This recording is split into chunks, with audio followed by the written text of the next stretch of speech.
Press 7. 8 knots. Ça prend pas de temps au bonsoir, de temps au 3, il y a 0 gauche et attendez. Et à bonsoir, de par la temps à 30, 102 ans. Good morning, ladies and gentlemen. You're all very welcome to Route Air Flight already 401 to London Heathrow.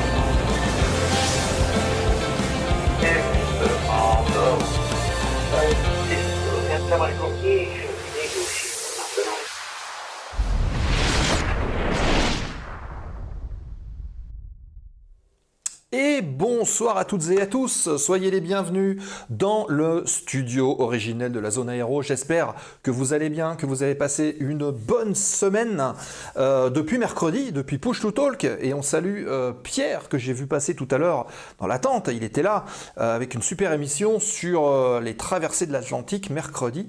C'était super sympa. Donc merci à toute l'équipe de Push to Talk que vous pouvez évidemment retrouver 2 fois par mois sur la chaîne de la Zone Aéro. Mais ce soir c'est un vendredi et le vendredi comme on dit c'est permis avec ce soir une émission un peu exceptionnelle puisque nous allons aller du côté de l'armée de l'air et de l'espace retrouver le capitaine Johan tout à l'heure. On en parle dans un instant avec le dépôt du plan de vol. Mais avant toute chose, donc soyez les bienvenus sur Twitch, soyez également les bienvenus sur YouTube pour ceux qui verront l'émission décalée dans 15 jours. Run to the Sky qui dit « J'ai saoulé tout le monde avec mes questions ». Il n'y a pas de questions idiotes, Run to the Sky. Il n'y a que des réponses qui peuvent l'être si on n'y répond pas exactement. Donc, finalement, eh ben, il fallait les poser. Donc merci à toi aussi d'avoir participé. Salut Stéphane, bienvenue, MLN 208. Il y a plein de nouveaux qu'on va saluer dans un instant. On les remercie d'être venus et de participer à l'émission. N'oubliez pas que le chat vous est ouvert. Vous pourrez poser des questions et interagir avec notre invité tout à l'heure. C'est même à ça que sert l'émission, hein, donc n'hésitez pas. Donc, je disais, on saluait les amis de Twitch et de YouTube. Je rappelle, parce que j'ai vu passer la question dans le chat, que les lives sont le jour J et à J+15, vous avez accessible le live, ce replay, on va dire, du live sur YouTube. Donc, 15 jours après, sauf si vous êtes abonné Twitch, ce qu'on vous invite à faire si vous voulez nous soutenir et déclencher la petite manchère qui est là, voyez-vous, eh bien, n'hésitez pas à le faire, vous la déclenchez et ça fait lever, et en plus de ça, vous avez accès au replay pendant 15 jours, dès la fin de l'émission. Voilà, vous pouvez y aller, et le lendemain, aucun problème. Voilà, alors, qui sont les nouveaux qui viennent d'arriver? J'ai vu Tom N25, on salue, j'ai vu Yannou qui vient d'arriver, The Flying Frog, MLN 208, j'ai vu Lord Gibus qui est là, Run to the Sky, Happy FR, également. Qui j'ai raté d'autres? J'ai vu Julot, notre ami Julot, évidemment, la modération. Ragnar F16 aussi, qui est arrivé, qui est là. Hop, qui est-ce que j'ai raté encore? N'hésitez pas à faire un coucou sur le chat, hein, les gens que j'ai ratés, parce qu'il y a eu pas mal de messages qui sont passés depuis le début du générique. Donc faites-nous un petit coucou. On salue Nostromo aussi, qui a rejoint, qui est follower, HT320 également, qui a participé, qui a posé la première question. Donc bienvenue à toutes et tous. Je rappelle donc que vous pouvez nous encourager, soutenir le travail qui est fait sur cette chaîne en cliquant sur le petit follow si vous ne l'êtes pas encore. Ça permet de faire connaître la chaîne et en plus on fête les 1500. Il y a 1500 followers de la chaîne Twitch qui sont passés aujourd'hui, hier ou aujourd'hui, Julot nous confirmera. Donc c'est un petit passage, un petit cap historique. Et puis, évidemment, vous avez la possibilité des subs ou de Patreon. Patreon, qu'est-ce que c'est? C'est un autre moyen de Twitch de soutenir la zone. Je parle pour ceux qui sont sur YouTube. Vous pouvez le faire via Patreon. Vous avez le lien dans le descriptif de la vidéo. Et ça vous permet aussi de soutenir le travail, de continuer à vous proposer de nouveaux invités dans un nouveau décor, avec du nouveau matériel, puisqu'il a fallu qu'on investisse dans du nouveau matériel, changer l'ancien. Donc ça nous permet de pouvoir auto-entretenir un petit peu la qualité de ce qu'on vous propose. Enfin, dernière petite chose avant de parler du sommaire de l'émission de ce soir, j'invite tous les passionnés d'aéronautique. Vous êtes passionné d'aéronautique, probablement, puisque vous êtes là. Vous êtes pilote ou non, mais simplement passionné, rejoignez-nous dans l'équipe de Push to Talk. Cette émission, elle vous est ouverte pour venir discuter entre vous et devant nous de plein de sujets aéros, comme ce qui s'est passé mercredi avec Pierre et Stéphane. Rejoignez-nous, vous contactez Julot, hein, dans le chat là, ou via le Discord. Vous avez le lien sur le site lazoneaero.fr pour ceux qui sont sur YouTube, et vous avez la possibilité de venir nous voir régulièrement au cours des émissions Push to Talk, et vous aussi de participer, de venir discuter. C'est sympa, c'est comme si on était au bar, mais en virtuel, et on discute entre nous de héros et d'aviation. Donc allez-y, faites-vous plaisir, venez nous voir. J'aimerais bien, mais je pense pas que j'aurai le temps. On a toujours le temps, Road to the Sky. Et en plus de ça, toi qui es pilote, ben ça serait bien. Ça serait vraiment bien. Voilà. Bon, j'ai fait le tour de ce que j'avais à dire. Le chat est ouvert et tout de suite, on va commencer par déposer le plan de vol comme d'habitude de l'émission de ce soir.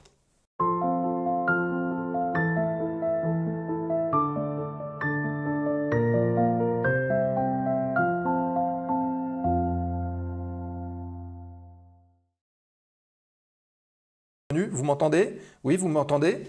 Bon, apparemment, OBS n'a pas voulu lancer. On va retenter le plan de vol de l'émission, on va voir si ça marche.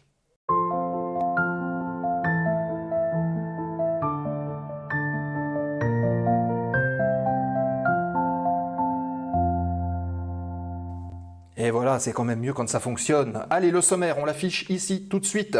L'actualité du terminal dans un instant, on va reprendre les bonnes habitudes avec 5 petites news à vous partager très rapidement sur l'actualité plus ou moins récente de l'aviation, de l'aérien et aéronautique en règle générale. C'est tout de suite dans l'actualité du terminal sur la zone aéro. Et puis ensuite, la séquence stabilisée en croisière. On ira faire un tour du côté de l'armée de l'air et de l'espace dans le nord de la France, j'en dis pas plus, pour retrouver un navigateur de combat sur Rafale. Oui, qu'est-ce que c'est que ce métier-là?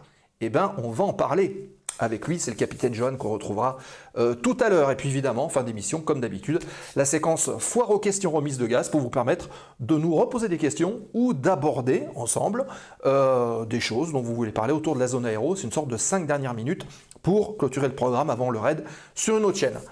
Voilà pour le programme de ce soir. J'enlève et on salue Arnaud Robin qui vient d'arriver. Mon cher Arnaud, coucou, un vrai bourguignon, il est parmi nous, bravo.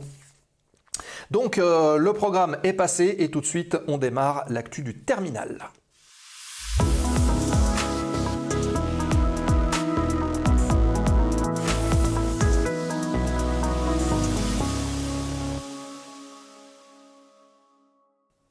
Ouais, petit bug. On dirait que les jingles ont du mal à se lancer, mais c'est pas grave, regardez, on est revenu. Actualité du terminal, eh bien on va démarrer, on parlait de l'armée de l'air et de l'espace ce soir, eh bien, on va y rester. Pourquoi? Puisque nous allons parler de la dernière de la patrouille de France. Alors hop, je fais ça et je me décale un tout petit peu, voilà. Comme ça, on est bien là. Donc la dernière de la patrouille de France qui a eu lieu cette semaine, je crois, et d'ailleurs on en parlera tout à l'heure avec Johan, puisque vous le savez, depuis 71 ans, je crois maintenant, il y a un renouvellement très régulièrement de pilotes de la patrouille de France, et à l'occasion il y a une petite cérémonie qui a eu lieu où c'est la dernière présentation au Salon de Provence de la patrouille, et puis il y a 3 pilotes qui partent, 3 pilotes qui arrivent. On en reparlera tout à l'heure avec Johan, justement un petit peu de cette tradition, et ce sont des cérémonies un petit peu émouvantes qui sont toujours un petit peu symboliques en fin de saison et en vue de démarrer justement une nouvelle saison avec une nouvelle équipe. Et c'était cette semaine, on voulait faire un petit coucou justement à la patrouille de France pour la qualité des spectacles qu'ils nous procurent chaque année. On continue avec un petit tour du côté des compagnies aériennes. Voici un A350 sur la photo, c'est la compagnie French Bee. Les amis, French Bee qui a annoncé, la compagnie aérienne low cost long courrier, qui vient d'annoncer une nouvelle liaison directe entre Paris, Orly et Montréal dès le mois d'avril 2025.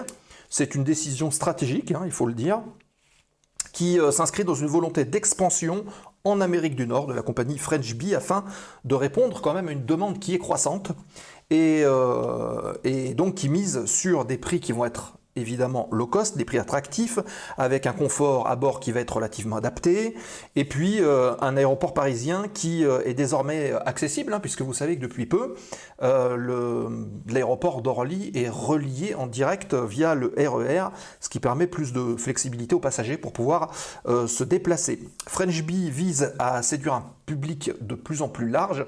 Ils veulent élargir évidemment leur offre, leur panel.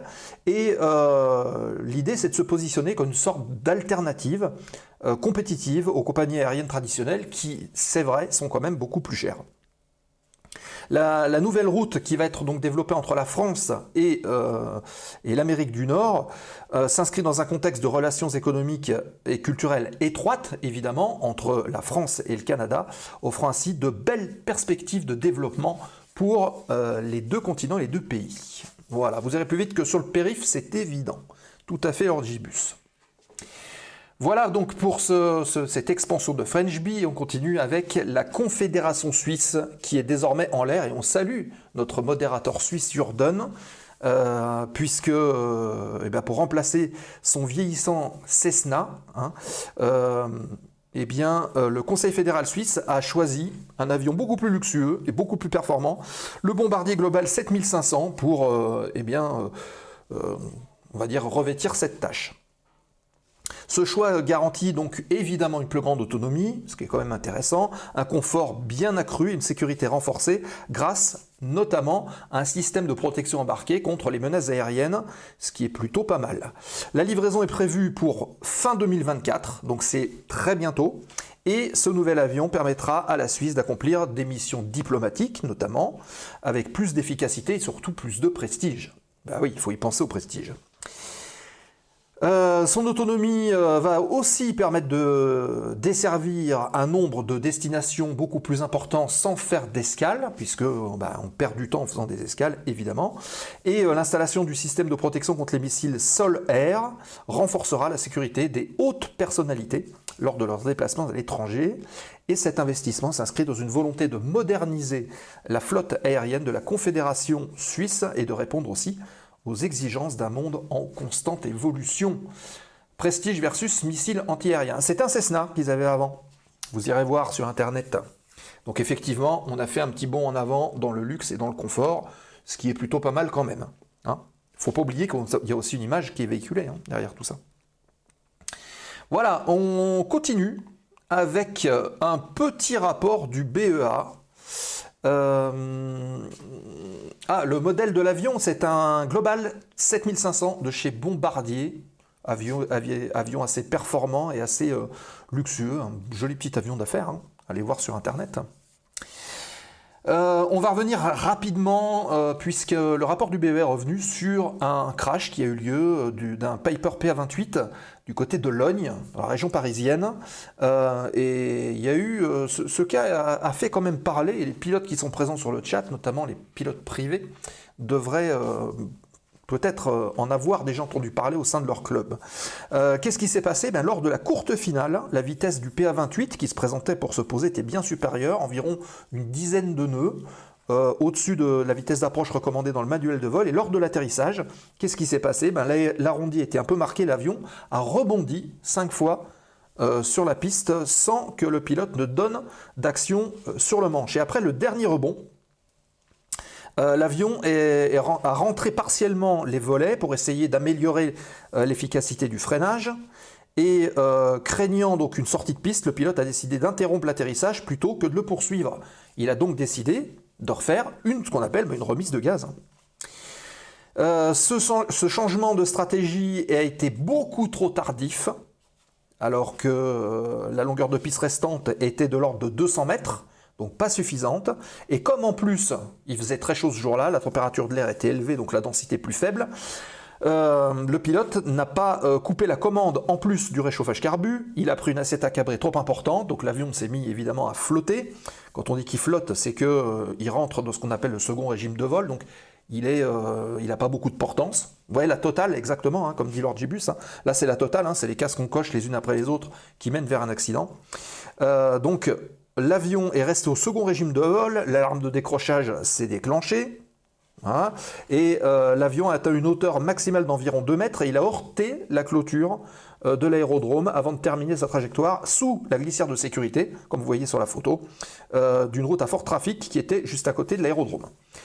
Par ailleurs, l'enquête a montré que la société, qui s'appelle Club Air Pilot, vendait en fait des prestations de ce qu'ils appelaient des vols d'initiation, notamment sur le vol de l'accident, en dehors de tout cadre réglementaire. Ben oui, un pilote privé peut emmener des passagers et partager en fait les frais avec eux, puisque ce n'est pas une activité commerciale. À partir du moment où on rentre dans le cadre d'une activité commerciale, il faut ce qu'on appelle un CPL, c'est-à-dire un pilote professionnel aux commandes. C'est principalement, déjà pour des questions d'entraînement, on va dire, de niveau, et puis aussi pour des questions d'assurance, tout simplement. Donc là, c'était pas le cas. Et ce contexte d'exploitation a exposé le pilote à un grand nombre de vols, aux risques et aux contraintes liées à l'emport de passagers et à la réalisation, et c'est là tout le problème, d'une prestation commerciale. Alors qu'elle ne disposait pas, que le pilote en tout cas, ne disposait que d'une expérience de pilote privé, donc pas forcément adaptée à la gestion opérationnelle du public, etc. De plus, les informations fournies aux passagers avant le vol ne leur permettaient pas d'apprécier correctement le niveau de sécurité du vol qu'ils achetaient. Donc en gros, on leur expliquait, vous allez faire un vol d'initiation, etc., sans forcément leur dire que ce n'étaient pas des professionnels. Et donc, il y a forcément, potentiellement sur le papier en tout cas, un peu plus de risques. Voilà, donc ça rappelle pas mal de sujets qui font grincer les dents de certains, notamment tous les vols sur Wingly, puisqu'on est un peu dans le partage. Alors, ça a été officialisé, puis ça a été rediscuté, c'est donc un peu compliqué. Quel est votre avis là-dessus? Est-ce que vous pensez qu'un pilote privé peut faire des vols commerciaux ou pas? Est-ce que le BEA est très tranchant? Quel est votre avis? Allez-y, vous pouvez en parler entre vous et en discuter dans le chat, ça sera intéressant de voir un petit peu les avis de tout le monde. Et puis, enfin, on termine le sujet de ce soir avec cet avion, un 18 octobre, dans l'histoire de l'aviation. On va faire un clin d'œil à Nico, qui n'est pas là ce soir, mais ça va lui faire plaisir. On va remonter, les amis, en 1973, le 18 octobre 1973, le jour de la sortie d'un film célèbre, vous l'avez tous vu, c'est les aventures de Rabbi Jacob de Gérard Houry. Et qu'est-ce qui s'est passé ce 18 octobre 1973? Eh bien, Danielle Craven, qui était épouse du producteur d'un film, détourne un avion, carrément, avion de Paris-Nice. Pourquoi?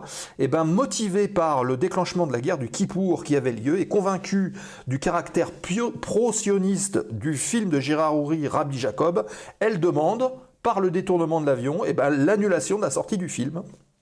Voilà, rien que ça. Et malgré ses revendications qui étaient quand même assez incohérentes et son état qui a été déterminé de psychologiquement fragile, l'avion réussit quand même à se poser à Marseille où on prétexte en fait un problème ou un ravitaillement obligatoire de carburant. Le GIPN intervient, il la blesse grièvement et elle décédera lors de son transfert à l'hôpital. Son mari, Georges Craven, intente un procès infructueux contre l'État. Et il est convaincu donc que la mort de son épouse aurait pu être évitée. Et ce fait divers que vous connaissez ou peut-être que vous ne connaissez pas, ce fait divers, bien que lié au succès populaire de Rabbi Jacob, est aujourd'hui assez méconnu. C'est pour ça qu'on en parle, puisque c'était en 1973. Je ne sais pas si vous connaissiez cette anecdote, mais comme quoi, des fois il y a des choses surprenantes. Allez, vos réactions dans le chat. Et alors, qu'est-ce que je vois? Il y a Run to the Sky qui dit le problème. Le problème, c'est que pour moi, un vol partagé ou un vol découverte payant représente le même niveau de risque. Quoi qu'il en soit, tu emmènes des passagers de la même manière et tu les exposes au même risque si tu n'as pas le niveau. Alors, ce qu'il faut voir, c'est peut-être toi en tant que pilote, mais est-ce que si on compare ton niveau, on va dire, de pilote privé, avec l'expérience de pilote privé qui va avec, et l'expérience d'un pilote professionnel qui a été formé pour, est-ce qu'il n'y a pas quand même une différence d'appréciation du niveau du risque? Voilà. Je ne la connaissais pas avant de l'avoir lu dans la presse aujourd'hui. Ah ben voilà, on apprend des choses, hein. C'est aussi l'objectif. On apprend toujours quelque chose. C'est le principe de l'émission. Voilà, n'hésitez pas à continuer de participer dans le chat avec plaisir. Cet accident fait beaucoup parler et le club auquel appartenait l'appareil a pris une sacrée claque. Alors apparemment, c'est plus une société privée qu'un club, hein. Beaucoup de jeunes PPL ont quitté. Ouais. Oui, c'est pas très étonnant, hein. C'est pas très étonnant. Bien, bon voilà, l'actu du terminal c'est terminé pour ce soir. On va tenter de lancer le jingle suivant. C'est pas impossible qu'il fiche comme les autres, on va résoudre le problème d'ici la prochaine émission de toute façon. Donc c'est la séquence stabilisée en croisière et on va tenter de retrouver notre invité. Si le petit Jigglefish, vous restez avec nous, hein, on revient dans quelques secondes.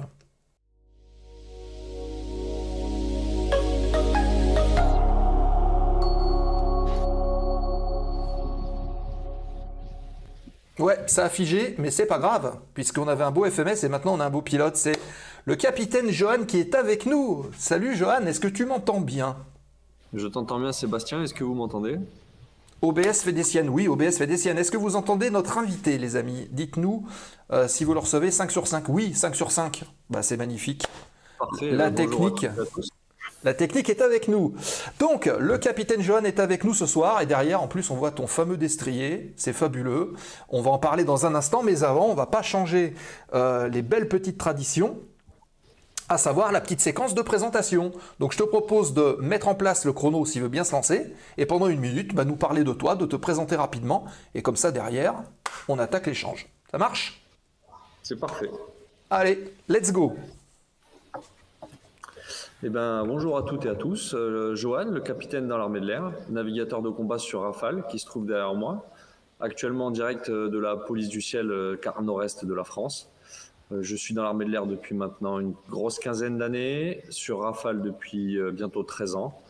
Donc ça fait un petit peu plus de 2000 heures de vol partagées avec différents pilotes à travers le monde, des missions d'entraînement, des exercices et des missions opérationnelles. J'ai fait partie du 191 Gascogne en 2013. J'y ai passé 5 belles années avant de monter en puissance. La 4e escadre a été recréée à Saint-Dizier et on a vu le 2-4 renaître avec les traditions du 2000N qui ont basculé sur Rafale. J'ai donc fait partie de la nouvelle équipe de l'escadron de chasse 2-4 Lafayette. Depuis 2 ans maintenant, je suis aux essais en vol et aux expérimentations à Istres pour le CEM, avant un retour prévu dans les forces l'année prochaine pour finir les 4 ans qui me restent dans mon contrat avec l'armée de l'air.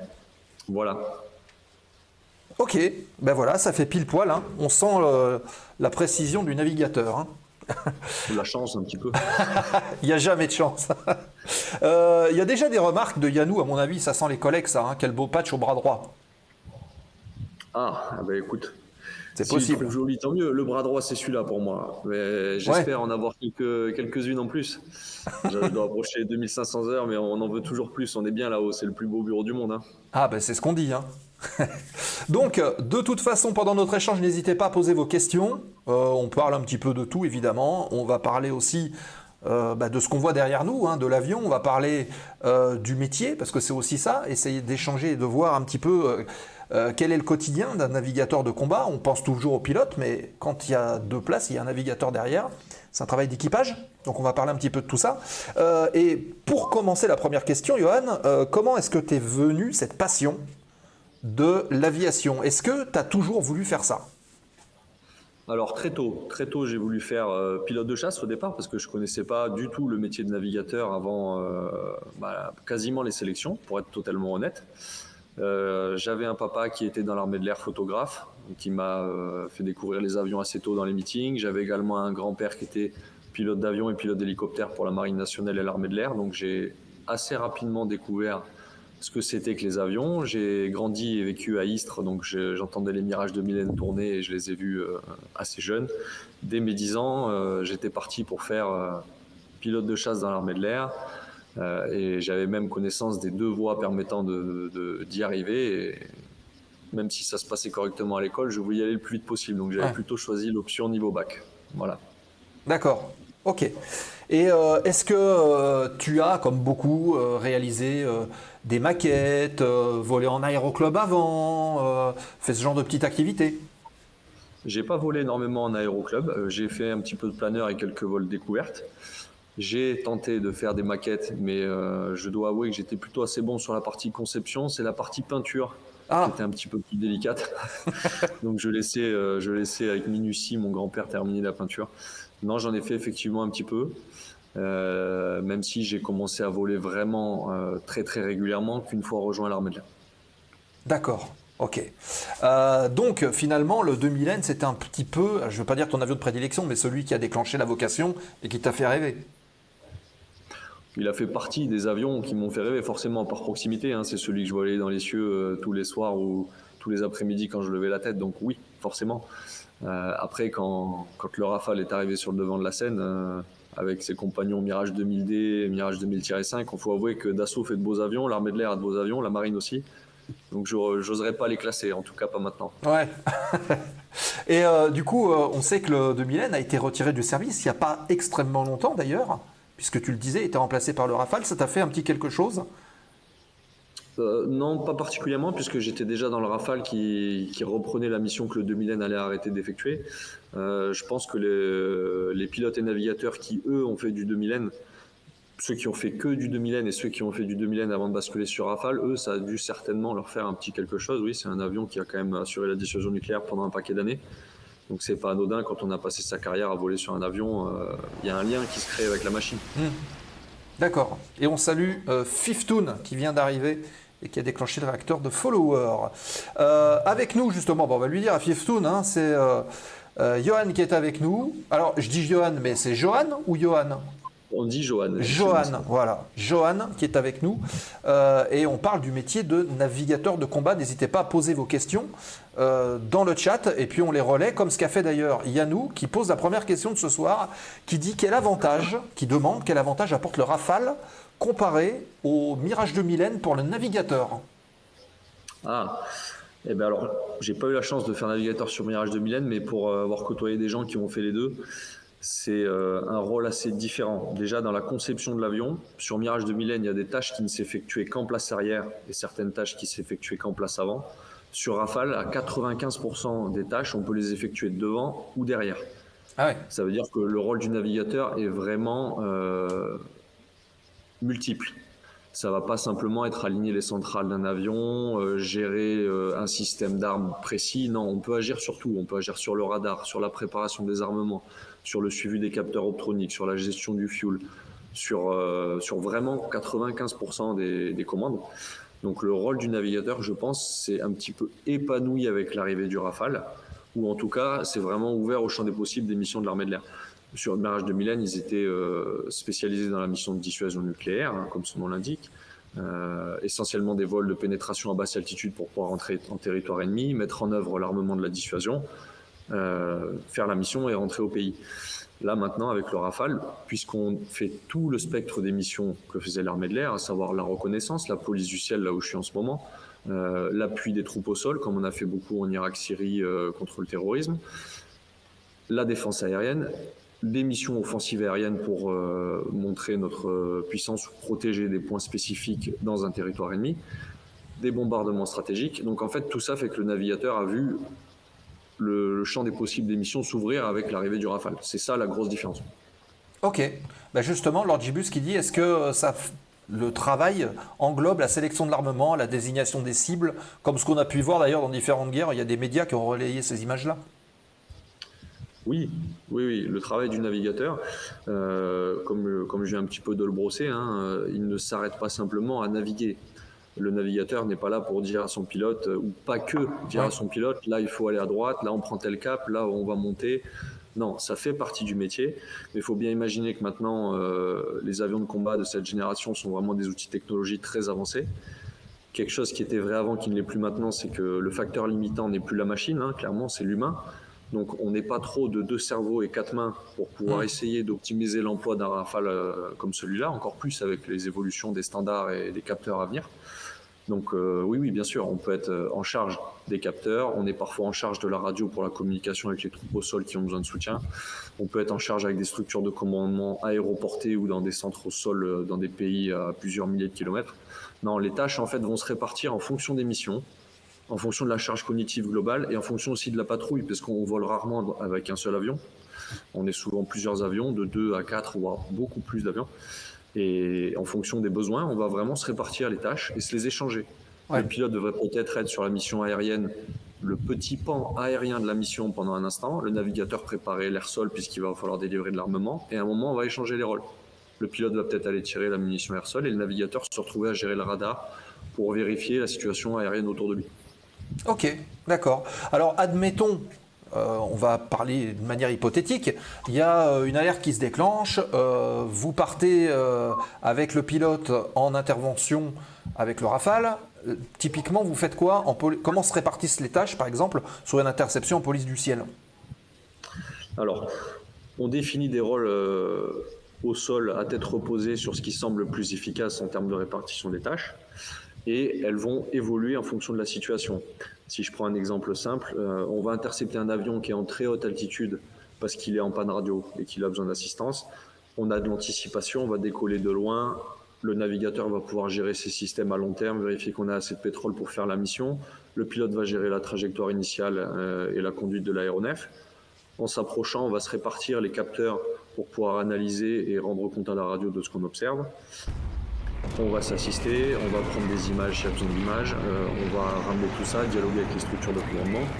Voilà, on va se répartir les tâches d'une certaine manière. Maintenant, la même mission d'assistance pour un avion, mais qui ce coup-ci est en très basse altitude, parce que c'était un vol du dimanche en VFR et qu'on s'est fait piéger dans la mauvaise météo, on se retrouve évolué avec une mauvaise météo à basse altitude pour aider un aéronef qui vole à faible vitesse, comme ça a été le cas pour un équipage cet été qui est venu en assistance et qui a sauvé un équipage et un avion. Okay. Et bien là, le pilote, pour piloter son avion à très faible vitesse, rester à côté et aider au maximum, en fait, il est concentré sur son pilotage à 200%. Il n'a pas le temps et les cases nécessaires pour pouvoir effectuer les bons dialogues radio avec les structures de commandement pour donner les bons éléments, pouvoir éventuellement prévenir les organismes de contrôle qu'on va arriver avec un avion en détresse. Donc c'est là où est finalement la plus-value des deux. C'est pas vraiment qu'un pilote de monoplace est moins bon ou meilleur qu'un pilote de biplace. C'est tout simplement qu'en répartissant les tâches de manière optimum, on va pouvoir s'en sortir un peu plus rapidement, un peu plus facilement.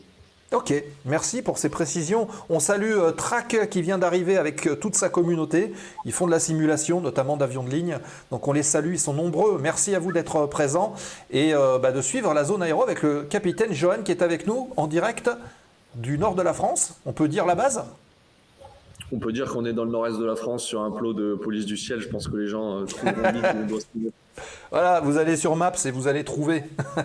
Donc, et derrière, évidemment, le Rafale, bien entendu. Donc, on parlait de police du ciel. Il y a déjà aussi des questions qui arrivent. On va prendre la première de Benny FR33 qui dit « Question bête, mais est-ce que le navigateur peut prendre les commandes au cas où le pilote ait une possible défaillance ?» Alors, quand je disais que 95% des actions sont possibles devant et derrière, ça veut dire qu'effectivement, derrière, on a un manche et manette des gaz et tous les éléments pour pouvoir prendre le contrôle de l'aéronef. Déjà parce que pour former les jeunes pilotes, c'est un équipage pilote-pilote qui va se retrouver dans cet avion avec un pilote expérimenté en place arrière. Il faut bien qu'il puisse aider son élève à apprendre. Et donc oui, on est en mesure physique de le faire. On a une formation qui est assez proche de celle du pilote, une connaissance aéronautique qui est très proche de la sienne. Par contre, on n'est pas formé pour être pilote. Ça n'empêche que le cas échéant, en fonction des conditions du jour, bien évidemment qu'on va privilégier de ramener l'avion, de poser l'avion et de sauver l'équipage, plutôt que de laisser l'avion aller au crash. Oui, on a la capacité et on serait en mesure de le faire. Surtout que cet avion d'une technologie assez avancée offre des options de pilotage automatique qui faciliteraient grandement la tâche. Et donc, est-ce que régulièrement, vous, navigateurs, vous prenez les commandes et vous avez des missions d'entraînement au pilotage ? On n'a pas de mission dédiée à l'entraînement du tout. D'accord. Non, parce que ce n'est pas notre rôle premier dans l'avion. On a le sens aéronautique et la connaissance de l'aéronef qui nous permettrait, dans un cas vraiment critique, de pouvoir faire quelque chose. Mais non, on n'a pas de temps alloué à cette formation spécifique dans un souci d'optimisation des coûts et de répartition des compétences.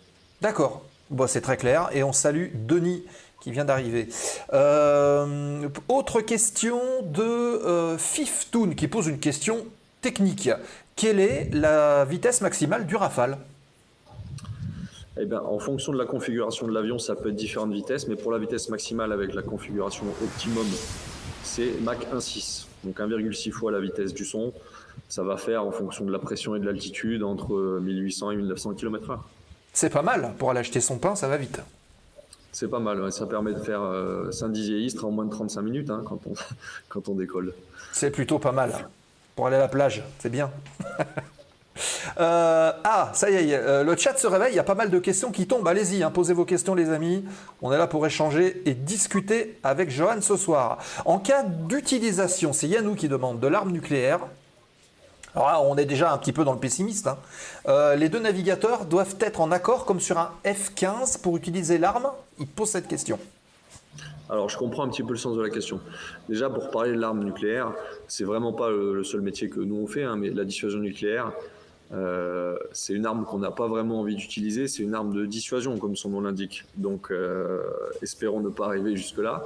Si, par contre, on devait mettre en œuvre le feu nucléaire, et c'est aussi pour ça que le Rafale biplace existe, on n'a pas voulu que la mise en œuvre d'un armement nucléaire soit à la portée d'un seul membre d'équipage. Alors il y a une petite particularité, c'est que la Marine nationale a aussi une petite composante qui est capable de mener à bien ce genre de mission, mais dans un contexte très différent et avec des options différentes. Donc évidemment, pour répondre à la question, il faut un accord de l'équipage pour mener à bien la mission. Ouais. Parce que s'il y en a un des deux qui ne veut pas, bien évidemment, il va pouvoir mettre des bâtons dans les roues à l'autre pour ne pas le faire. Mais jamais en entraînement ou jamais dans l'esprit des gens, c'est quelque chose qui est imaginable. On est formés ensemble pour agir ensemble. Et j'ai peu de doute sur le fait qu'on soit de concert le jour où on aurait besoin de montrer notre sens nucléaire. D'accord. Ok. Et là, il y a la manchère qui se déclenche, vous ne la voyez pas derrière, là, elle s'est levée. C'est Colchix qui vient de prendre son abonnement, merci beaucoup à toi. Et à toi, le replay gratuit pendant 15 jours. Bravo. D'autres questions qui arrivent. Question de Happy FR. Pourriez-vous rappeler le cursus de formation pour un navigateur officier système d'armes dans l'armée de l'air et de l'espace? Bien sûr, très très proche de celui du pilote en termes de temps, de compétences au départ ou de concours. Il y a deux grandes filières pour rentrer et faire personnel navigant dans l'armée de l'air. Il y a sous contrat ou de carrière. Pour rentrer de carrière, c'est après des classes préparatoires de passer le concours de l'école de l'air et d'intégrer Salon de Provence pour une carrière longue. La deuxième filière, c'est officier sous contrat, c'est passer les sélections des EOPN, élèves et officiers du personnel navigant, qui permettront d'orienter les gens en fonction des résultats obtenus aux différents tests, pilote, navigateur, puis après, au sein de la formation dans l'armée de l'air, des orientations vers le transport, vers la chasse, vers les hélicos ou vers les drones. D'accord, donc il y a aussi la composante drone qu'on oublie souvent. La composante drone prend de plus en plus de place et on a énormément d'anciens pilotes de chasse ou de navigateurs de combat qui basculent dans la partie drone sur leur deuxième partie de carrière, ça arrive. D'accord, ok. Bon, c'est une autre manière de voir les choses. Hein. Après les voir en vol, on les voit au sol. Okay. Il n'y a pas une crainte d'ailleurs des personnels navigants au sens propre du terme qui voient arriver des avions qu'on va être capable de piloter sans eux quelque part? Non, je pense pas, ou en tout cas pas au sein de la communauté chasse, pas du tout. Pourquoi? Parce que même si les avancées technologiques peuvent être pertinentes, le besoin de s'adapter, de réfléchir vite et de prendre des décisions qui ont besoin d'une part d'humanité ne pourront pas tout être solutionnées par l'IA et les drones.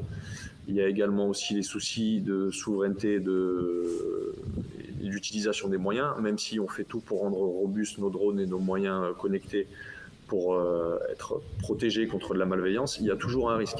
Oui. Voilà. L'humain reste un garde-fou primordial et en tout cas tous les développements à l'heure actuelle et les réflexions sont menés avec des personnels navigants dans les missions de combat et dans les avions de chasse.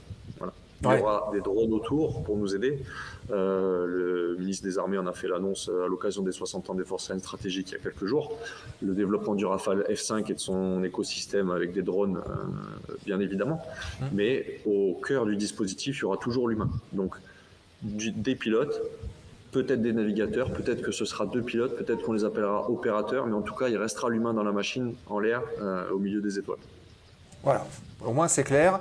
Et je rebondis sur la question de Fiftoon qui demandait justement un petit peu de détails sur le métier. On a déjà répondu, la question elle est déjà apparue juste avant. Vous irez voir le replay puisqu'on en a déjà parlé en début d'émission. Voilà. Toc, donc on a parlé du cursus évidemment. Et une autre question un petit peu plus légère de Vito Alvarez qui te demande si tu as vu le film Top Gun Maverick et qu'est-ce que tu en as pensé dans ta position de navigateur. Top Gun Maverick, eh ben, écoutez, faut avouer que sur certains points, il est plutôt très bien fait. Le contexte global de la complexité d'une mission qui imbrique un volet RR avec de la menace d'avions de chasse ennemis et la menace solaire qui nous oblige à voler bas pour se protéger, plus le guidage de certains armements qui nécessitent de la technicité, le scénario est plutôt crédible. Bon, ça reste un film, hein. Il y a 2-3 passages qui sont un petit peu hollywoodiens, mais il y a quand même pas mal de crédibilité et l'approche globale nous parle, parce que c'est des missions auxquelles on s'entraîne, parce que c'est un travail équipage pour une bonne partie de la patrouille. On se rend compte que c'est très compliqué de tout faire en même temps.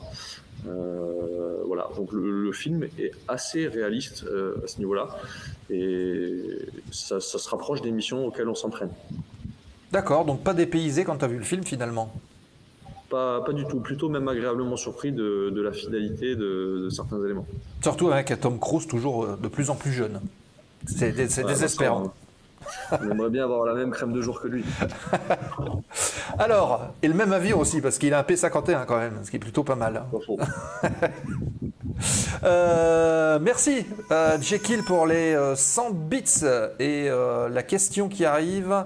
Hello, avec le Mirage 2000, on pouvait mettre du G, prendre de la charge due au pilotage agressif, alors qu'avec le Rafale, est-ce qu'il y a une plus de limite? Est-ce qu'il y a une enveloppe de vol qui est peut-être plus restrictive que le 2000? Alors, non, on peut prendre plus de facteurs de charge avec un Rafale qu'avec un Mirage 2000. Pas plus tard que cet après-midi, avec mon pilote, on a décollé pour s'entraîner à des interceptions et pour une reco du terrain de Strasbourg, et on a pris un petit peu moins de 10 G. Donc non, on peut prendre plus de facteurs de charge avec le Rafale qu'avec les anciens avions. Par contre, si la question c'est la protection de l'avion lui-même, effectivement, les avancées technologiques font que l'avion protège son domaine de vol et nous restitue le maximum de ses capacités sans aller au-delà. Alors que les anciens avions, on aurait pu dépasser le facteur de charge maximum autorisé. Voilà. Donc en fait, on peut tordre l'avion, quoi. On peut moins tordre un Rafale que ce qu'on pouvait tordre un Mirage 2000, ça c'est certain. Par contre, il offre de meilleures capacités en facteur de charge. Ok, c'était effectivement la question de la protection dont voulait parler Jekyll.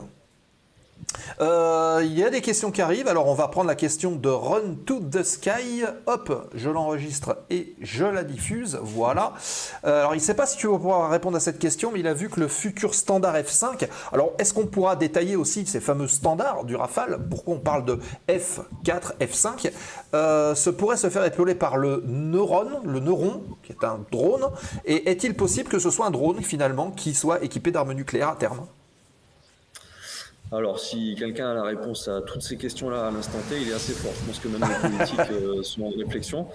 À l'heure actuelle, il y a énormément de choses qui sont sur la table et des choses qui sont en réflexion.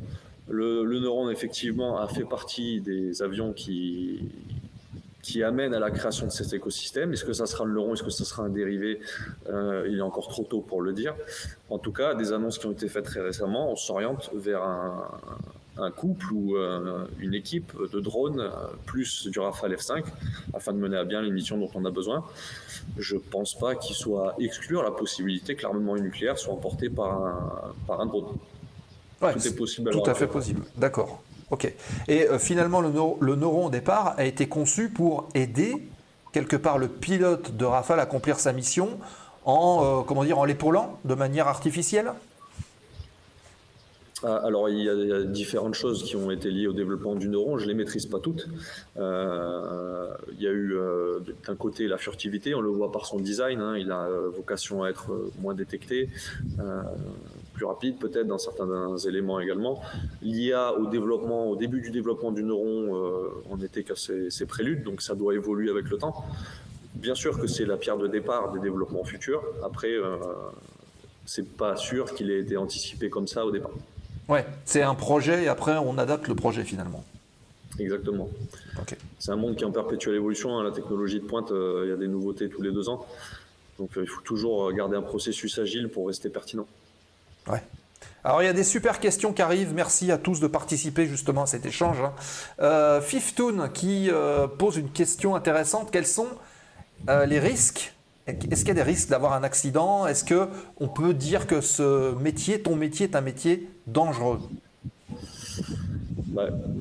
Malheureusement, j'ai envie de dire, l'actualité relativement récente nous rappelle que oui, ça reste un métier dangereux, c'est pas un métier anodin, c'est un métier à risque dans lequel on va vite, où on pousse la machine et les hommes et femmes qui sont à l'intérieur à être au maximum de leurs possibilités. Même si les technologies ont vocation à nous protéger au maximum, le risque existe. Malheureusement, 2 frères d'âmes sont décédés cet été. Pensez Route et Lolo, voilà. Malheureusement, oui, il y a toujours des risques dans notre métier, même à l'entraînement, parce que pour être efficace le jour d'un conflit éventuel pour protéger l'ensemble de nos compatriotes, il faut qu'on s'entraîne de manière pertinente. Donc, qu'on repousse les limites aussi à l'entraînement. Le risque existe, on fait tout pour le minimiser. Les règles de vol sont là pour le maîtriser, mais le risque existe toujours. Ouais. D'ailleurs, on en a entendu parler évidemment dans les médias, on a vu que tout le monde était assez affecté. C'est une petite famille, finalement, le monde de la chasse. Oui, c'est une petite famille. Je l'ai encore ressenti cette semaine. J'ai vu que c'était au programme de ce soir, tant mieux, la dernière de la patrouille de France. À chaque fois qu'on se retrouve, il y a des gens qu'on n'a pas vus peut-être depuis des mois, parfois depuis des années, qui volent sur un autre avion, qui sont sur Mirage 2000-5, qui sont sur Mirage 2000D, qui sont maintenant en état-major, avec qui on a fait des missions ou des entraînements à travers le monde. Et forcément, ce qu'on vit, l'intensité avec laquelle on le vit, crée des amitiés. C'est pour ça qu'on a vraiment cette appellation de seconde famille. C'est clairement une réalité. Ça fait notre force et ça nous permet aussi de traverser les épreuves comme cet été. D'accord. Justement, on parlait de la dernière de la PAF, tu y as été ? J'ai été convié, oui, j'ai un très bon ami qui est à l'intérieur, j'ai également un très bon ami qui y entre. C'est souvent générationnel. Et c'est des pilotes extraordinaires hein, déjà, mais c'est aussi des hommes extraordinaires. Et là, cette dernière était assez émouvante avec les familles, les discours d'au revoir qui retracent les années passées au sein de la patrouille de France ou même au sein des armées. C'est toujours quelque chose d'assez émouvant. Et il y a beaucoup de... Alors, je ne crois pas qu'il y ait de public en dehors des familles, c'est pas quelque chose qui est public, mais ça représente beaucoup de monde qui vient voir, qui est touché justement par cet événement. Entre les familles et les personnels présents sur la base Arène 701 de Salon de Provence, ça englobe aussi les équipes de voltige qui ont eu des résultats exceptionnels cet été avec deux titres de champion du monde, dont un doublé pour Florent Rodon qui a réussi à conserver son titre. Donc, Florent qu'on aura mercredi prochain, hein. Il sera avec nous mercredi, Florent. Profitez-en, je pense que ça sera un bon moment. C'est extraordinaire ce qu'il a réalisé, bravo à lui. Donc oui, c'est intimiste, mais ça ramène rapidement plusieurs centaines de personnes qui se connaissent et qui évoluent ensemble depuis des années. Ouais, d'accord. Et toi, t'en as pensé quoi de la démo ? Est-ce que c'est quelque chose que tu aurais aimé faire ou participer ? Est-ce que tu auras peut-être l'occasion, ou tu l'as peut-être déjà eu, de faire un PAX ? J'ai eu la chance de voler avec eux régulièrement ces dernières années, depuis que je suis à Istres aux essais en vol. De par la proximité géographique, j'essaye d'y aller un petit peu plus régulièrement. Et la première fois que j'ai volé avec eux, je me suis rendu compte de l'exigence que ça demandait. Même quand on est dans le monde aéronautique, même quand on a 2000 heures de vol sur Rafale ou sur d'autres avions, quand on met les fesses dans l'Alpha Jet avec eux, on se rend compte de la précision de tous les instants et c'est quelque chose d'assez incroyable. On comprend pourquoi ils s'entraînent tout l'hiver pour présenter un programme magnifique quand la saison commence. Hein. Il n'y a pas de place à l'approximation, il n'y a aucun moment de répit et c'est vraiment une technicité incroyable. Alors, Dixit, un ancien pilote de la patrouille de France, assez capé, qui m'avait dit une fois, voilà, on arrive à la patrouille de France, on est pilote de chasse, on se dit, bon, ça va le faire, et au premier vol, on se dit, il faut que je réapprenne tout. Et oui. C'est un métier qui rend humble, hein, je pense. Arriver à la patrouille de France, ça doit ramener les pieds sur terre. Mais même dans les vols de tous les jours, sur cet avion, on en a parlé un petit peu, qui évolue régulièrement comme les ordinateurs évoluent avec des mises à jour Windows 9, 10, 11, 12, 13. Il y a Windows dessus, non ? Non. La philosophie des évolutions fait qu'il faut rester humble. Ouais. Parce que quand on pense maîtriser son avion, il y a des choses qui peuvent changer, il y a des choses qui vont se rajouter. Donc, c'est un petit peu comme une arrivée à la patrouille de France. Quand l'avion change de standard, il faut rester humble. D'accord. Windows 98, nous dit Georgibus. Non, quand même. Ça serait dégradé. Non, c'est pas ça. Run to the Sky. Non, on l'a déjà vu celle-ci. Hop, je l'enlève. Ah, excellente question de Scratao qui te demande par rapport au côté médical. Est-ce qu'on peut devenir personnel navigant en étant daltonien et avoir quand même sa classe 1 ? Alors, la partie daltonie, c'est une bonne question. Je sais que les tests le mettent en exergue. Est-ce que c'est quelque chose qui est rédhibitoire ? Dans certains domaines, ça va l'être, c'est sûr. Par contre, pour tout le domaine de l'aviation, c'est pas forcément certain. Il y a peut-être certains postes qui sont accessibles. Encore une fois, là, c'est tellement précis comme question sur le fait d'être daltonien ou non, que ça mérite de voir avec les services médicaux quel cœur aéronautique reste ouvert. Forcément, ça va en fermer quelques-uns. Ouais. Mais il est possible qu'il reste des possibilités. Alors, de mémoire, je crois que pilote, c'est pas possible. Il me semble qu'on en avait parlé, que ça faisait partie d'une des contre-indications. Donc à vérifier. Peut-être que le meilleur moyen, c'est de prendre rendez-vous avec son médecin ou un centre d'expertise et puis d'aller demander. Oui, le meilleur moyen, c'est de contacter les centres d'expertise médicale du personnel navigant qui sauront répondre à cette question. Effectivement, pilote, ça semble compliqué, mais il y a d'autres spécialités aéronautiques qui pourraient être accessibles. Ok. Autre petite question de Colchix. Avez-vous l'occasion de voler en aviation générale? On en parle un peu tout à l'heure. Et si oui, est-ce que vous en tirez des bénéfices dans votre quotidien? Alors, on va parler d'avant, mais maintenant. Ah oui, moi personnellement à côté, alors j'ai commencé à passer les diplômes qui sont nécessaires pour à terme avoir un CPL et pouvoir me promener, emmener la famille voler et découvrir cette sensation.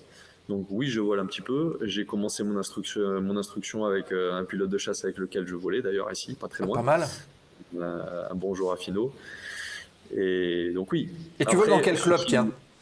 Ce qui manque, c'est le temps. Je volais quand j'étais à Saint-Dizier à l'aéroclub François 1er, qui est pas très loin. Et là, depuis que je suis dans le sud, j'ai pas pris le temps de reprendre. C'est quelque chose que j'accélérerai après la carrière militaire. D'accord. Ok. D'ailleurs, on parle de carrière. C'est vrai qu'on parlait tout à l'heure de carrière courte.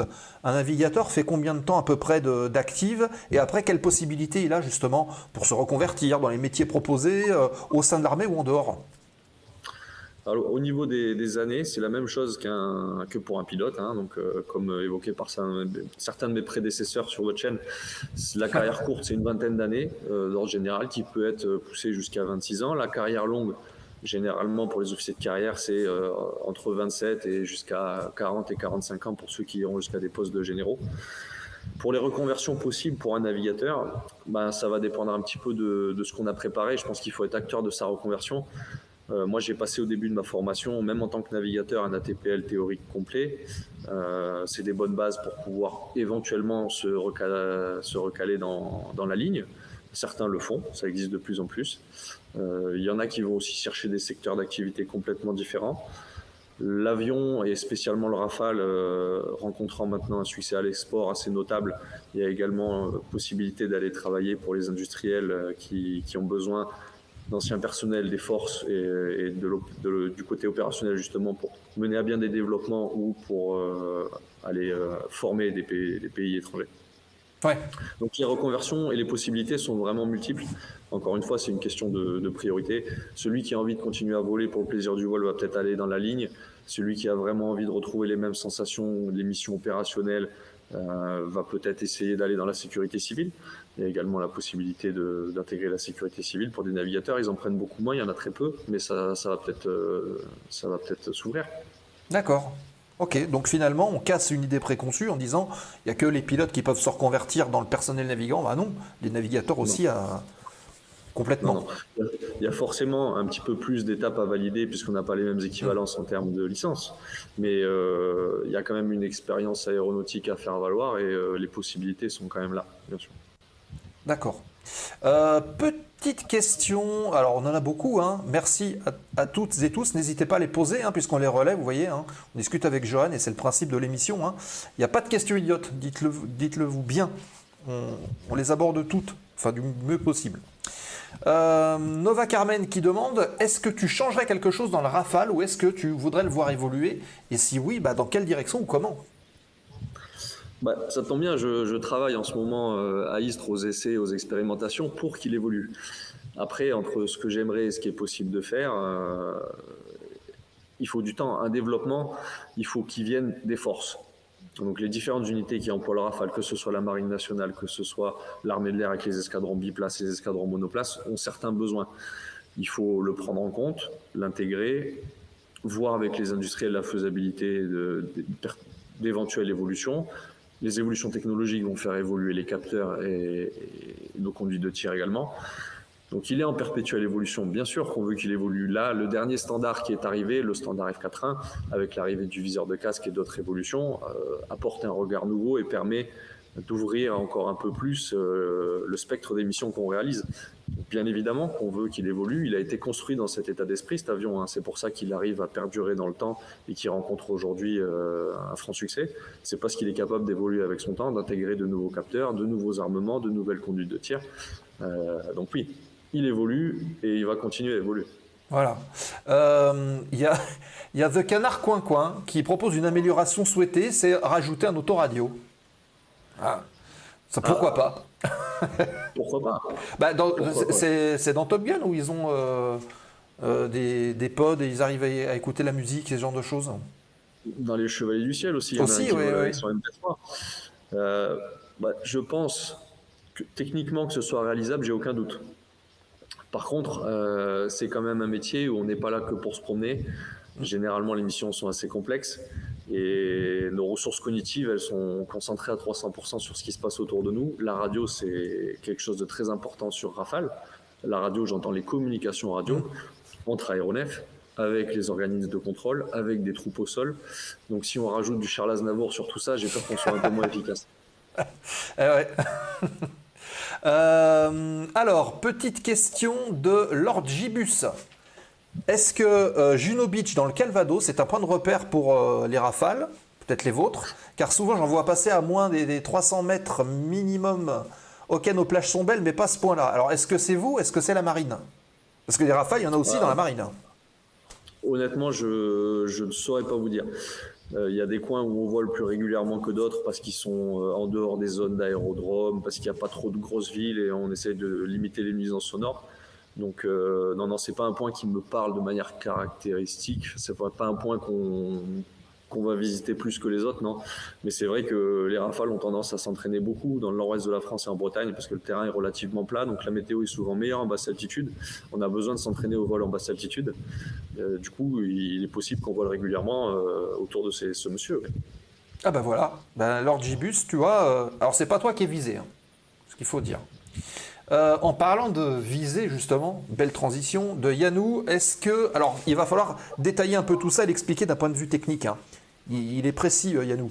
Le viseur de casque Scorpion apporte quoi pour le NOSA? Alors déjà, qu'est-ce qu'on peut dire ce que c'est? Oui, c'est le nouveau viseur de casque qui, développé par Thales, a été intégré sur le Rafale au nouveau standard depuis maintenant quelques mois. Il apporte beaucoup plus de choses que ce que je pensais au départ pour le NOSA. Si je prends des exemples un petit peu concrets, même dans un combat aérien à vue, où la plus-value du NOSA n'était pas forcément la plus pertinente parce que ça nécessite un pilotage réflexe, et là, ça fait une paire de dieux et qui est capable de partager ce qu'il voit avec la place avant. Je m'explique. En combat à vue, il y a 2 ans avec un Rafale au standard antérieur, même si moi, j'avais l'hostile en visuel, l'avion ennemi en visuel, j'avais aucun moyen facile de décrire où il se trouvait à mon pilote. J'étais obligé de lui dire 2 doigts sous l'horizon, au-dessus de la forêt, très difficile. Maintenant, avec le viseur de casque, moi je vois où il voit et lui il voit où je vois.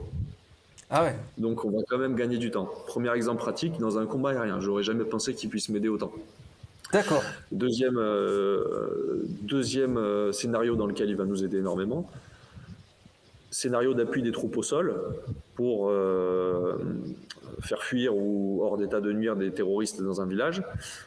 Le pilote regarde régulièrement dehors, le navigateur regarde avec son pod de destination laser.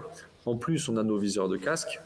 Quand le personnel au sol va nous dire écoutez, j'ai l'impression qu'il y a des ennemis qui bougent à telle coordonnée, grâce au viseur de casque, une fois qu'on va avoir rentré les coordonnées dans notre système, on va tout de suite, en regardant dehors, voir où ça se trouve au sol.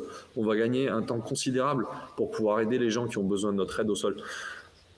Si je prends un exemple, s'ils viennent à se faire tirer dessus et que malheureusement il faut supprimer les ennemis qui les prennent à partie, on va peut-être réussir à faire ce qu'il faut en 4 minutes alors qu'on aurait mis 8 minutes sans viseur de casque. Ah ouais, donc c'est un gain de temps et un côté opérationnel qui est bien accentué.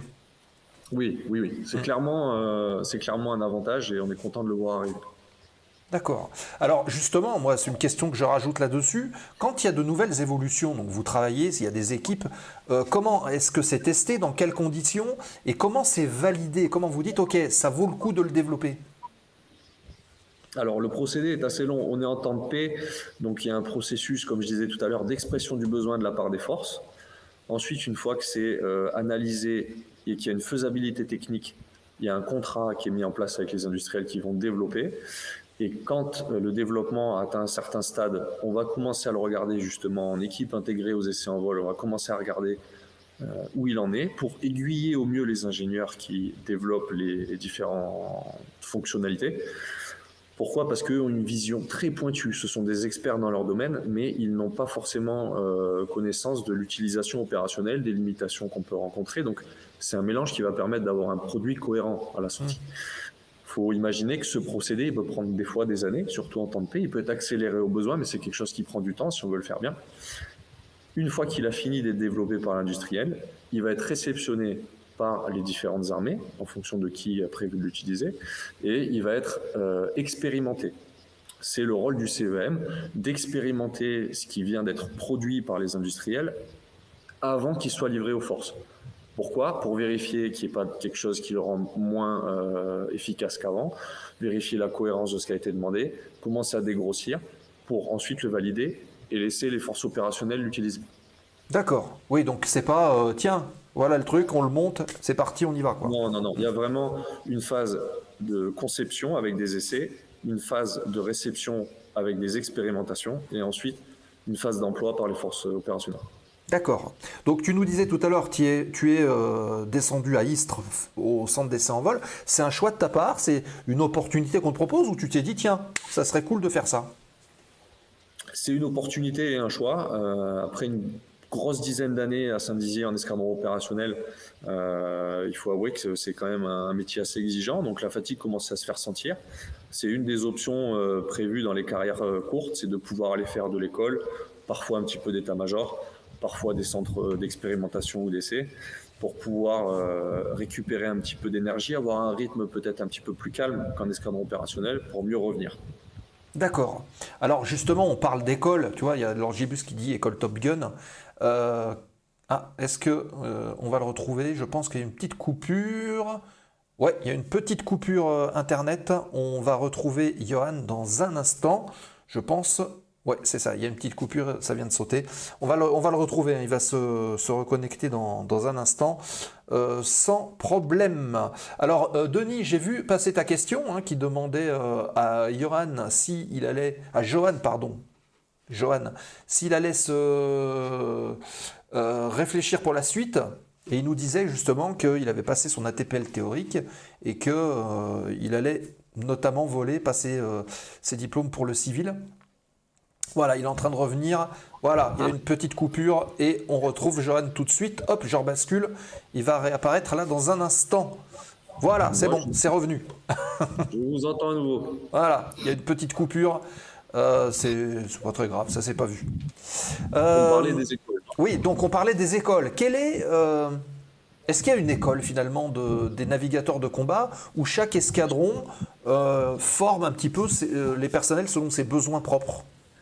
Non, le cursus de formation des navigateurs, comme je le disais en préambule, est très proche de celui des pilotes de chasse, c'est-à-dire qu'on intègre une promotion à Salon de Provence qui va être composée de pilotes et de navigateurs. On va avoir la même formation pour apprendre d'abord le métier de militaire, une formation en anglais, une formation théorique du pilote de ligne. Ensuite, on va attaquer les phases de vol. Pour les phases de vol, les pilotes vont commencer par apprendre à manier leurs avions avec le pilotage basique. Les navigateurs vont apprendre à gérer la 3D dans une école spécifique pour les navigateurs, avec des heures de vol, mais avec des pilotes avec eux. Voilà, donc non, c'est dans la même temporalité que les pilotes, ça se suit avec des phases à Salon, des phases à Cognac, et ensuite une arrivée dans les escadrons de chasse. Mais c'est très très proche de la filière des pilotes. Elle est légèrement plus rapide pour les navigateurs, puisqu'il y a une phase de 6 mois de formation qui n'existe pas. Mais ce ne sont pas les unités qui forment leurs navigateurs. L'armée de l'air forme son pool de navigateurs comme elle forme son pool de pilotes. Et ensuite, ils sont orientés en fonction des résultats et des besoins. Alors, est-ce que les navigateurs qui rentrent aujourd'hui dans l'institution passent par exemple sur PC21? Est-ce que le PC21 est un outil de formation? Oui, tout à fait. D'accord. Tout Ok. à fait. La formation des navigateurs à l'heure actuelle commence à Salon de Provence, passe par Cognac sur PC21 avant d'arriver sur la Ravion d'Armes pour la partie chasse, Mirage 2000D ou Rafale. Ok, d'accord, très bien. Alors, la question 2 nous a répondu. Oui, Yannou, j'ai vu ta question et on a déjà répondu à cette question-là. Quel est le rôle? Alors, je la rappelle hein, pour tout le monde. Quel est le rôle ou alors, à la limite, on peut refaire une petite réponse pour Yannou, très courte. Quel est le rôle du navigateur dans une interception en Rafale B? Voilà. Oui, eh ben, l'exemple pratique d'une mission d'entraînement parce que pour être efficace le jour J, quand il y a vraiment besoin, il faut s'y entraîner. Donc, on a régulièrement des missions d'entraînement avec des petits avions.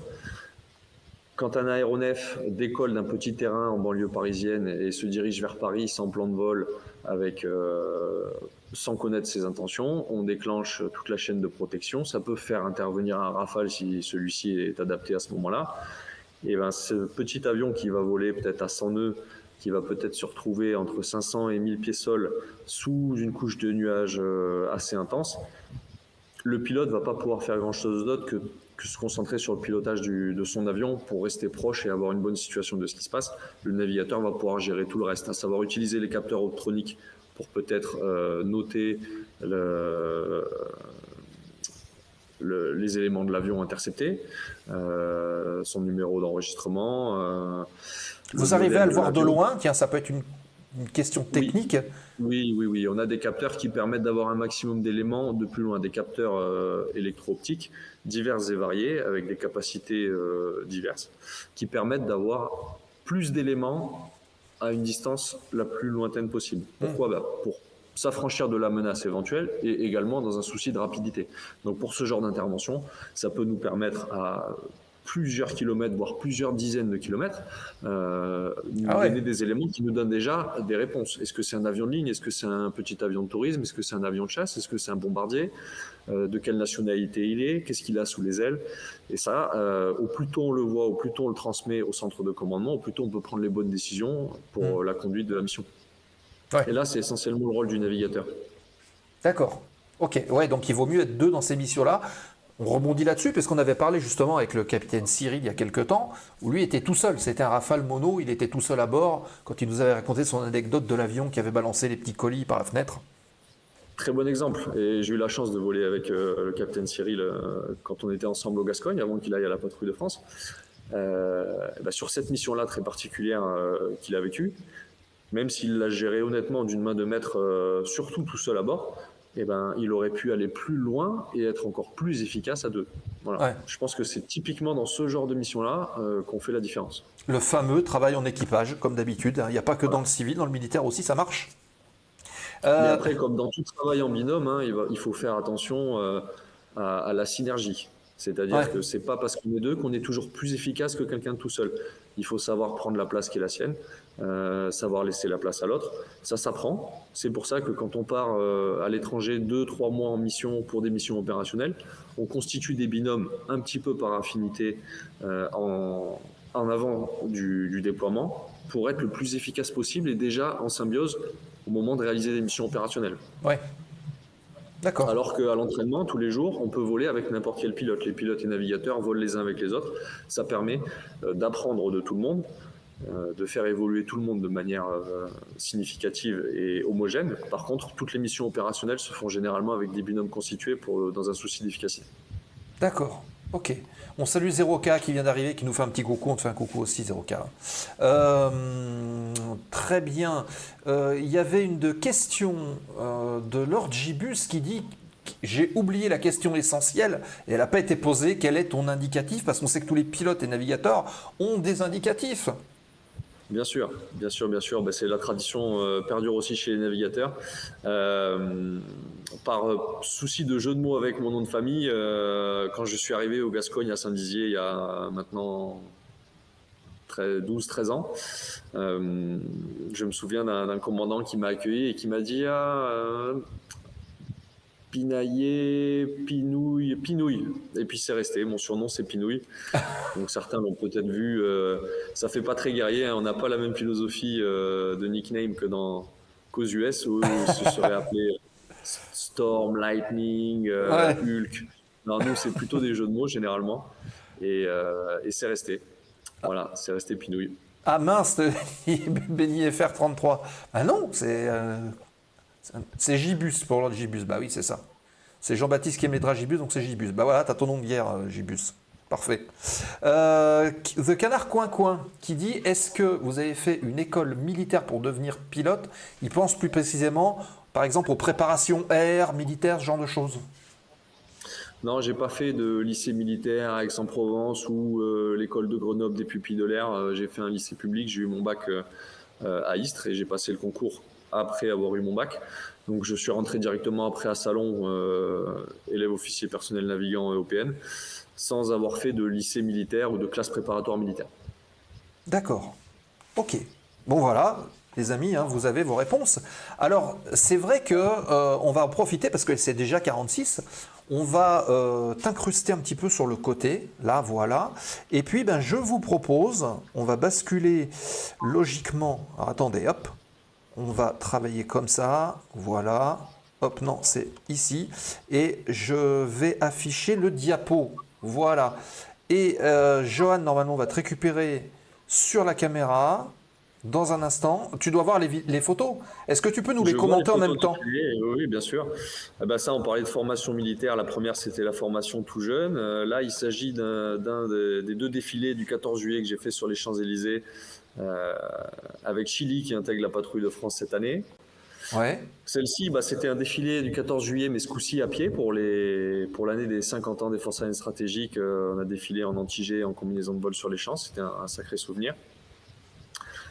Ah, là, c'était avec le commandant Anthony au retour de mission en Irak. On avait intercepté un avion dans lequel se trouvait Florence Parly, ministre des Armées de l'époque. Voilà, donc on avait pu échanger avec elle à l'époque du Covid, hein, d'où le masque. D'accord. Donc ça aussi, ça fait partie des petites anecdotes et des petits souvenirs un peu spéciaux. Ah, Ça, c'est un Alpha Jet, ça. Hein. Un Alpha Jet, effectivement. La formation sur Alpha Jet avant d'arriver sur Rafale, c'était l'équipe de 3 de la promotion. On était tous les 3 macaronnés. Là, là c'est avec Mimous qui est actuellement Rafale Solo Display. Ah oui. C'était notre Rafale. Celle-là, elle est rigolote parce qu'on voit une petite silhouette de drone. On a vécu des missions assez exceptionnelles ensemble avec Mimous. Là, on était un petit peu plus jeunes. Ah, la fameuse mascotte. La mascotte, bah oui, Whisky, la mascotte de la N124, la plus grande escadrille de France et de Navarre, qui a fait quelques heures de vol et qui a son propre carnet de vol. Ah ben voilà. Vous parliez tout à l'heure de la patrouille de France, oui, c'est là aussi elle revient. Avec Léo. C'était la dernière de Younes, que vous pouvez voir sur la photo, avec également Léo et Buzz, deux très bons amis. Là, celle-là, c'était des missions sur le flanc est de l'Europe. Pour celle-ci, j'avais eu la chance de faire Mission Commander. Oh, alors là, celle-là, celle-là, elle remonte. Et là, je devais avoir 19 ans et une semaine d'armée. C'était la première fois qu'on avait nos combinaisons de vol. Donc, on a tous essayé la combinaison de vol dans la promotion. Le fameux Rafale. Ouais, un Rafale au décollage, j'ai du mal à distinguer, mais j'ai l'impression qu'il y a une bombe sous le point central. C'était une mission opérationnelle également. Là, c'est un Tucano, ça. Au drapeau. C'était un Tucano, premier avion sur lequel j'ai volé dans l'armée de l'air. Et c'est toute ma promotion, la 09 Alpha.